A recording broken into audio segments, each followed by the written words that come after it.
السلام علیکم دوستانو. د پاکستان پر وړاندې د افغان لوبډلې سبانۍ لوبې او د راشد خان څرګندونې ټاکل شوې ده چې افغان کرکټ ملي لوبډله سبا د اکتوبر پر 29مه د پاکستان خلاف د نړیوال جام په دوام خپله رسمي لوبه ترسره کړي.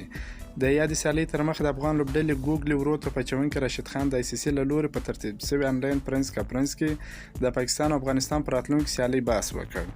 ویډیو تر اخره راسره وګورئ. که په دې چینل کې نوي یاست افغان خوشحال یوټیوب چینل هم درسره سبسکرایب کړئ. راشد خان په خپلو خبرو کې وویل چې افغان لوبډله په اوسني وخت کې د هر ډول پریشر د کابو کولو توانایي لري او کولی شي د نړۍ غټو لوبډلو خلاف حادي سیالۍ ترسره کړي. راشد خان زیاته کړې ده که هر څومره د نړۍ غښتلې لوبغاړی یا هم لوبډله وي ولې په لوبه کې تر پریشر لاندې راځي، خو خوشبختانه چې په اوس وخت کې زموږ لوبډله د دې وړ ده چې د په هر حالات کې تر پریشر له ځانه وباسي. راشد خان د افغانستان وروستي حالاتو په اشاره وویل چې لوبغاړي د تیر او راتلونکي په اړه هیڅ فکر نه کوي بلکې ټوله توجه یې نړیوال جام په دوام لوبه کې تر نیمه پایلوبې رسېدو ته ده. راشد خان د پاکستان د چټک توپ اچوونکو او غښتلي بیټینګ لاین لرلو په اړه وویل چې موږ به د دوی خلاف ضرور ښه لوبه کوو.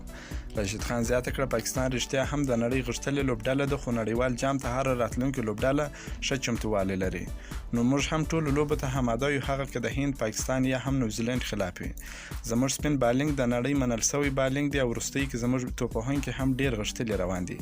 څرنګه چې موږ د سکاټلند او ویسټ انډیز خلاف عادي لوبه وکړه نو همداسې به د پاکستان خلاف لوبه کوي.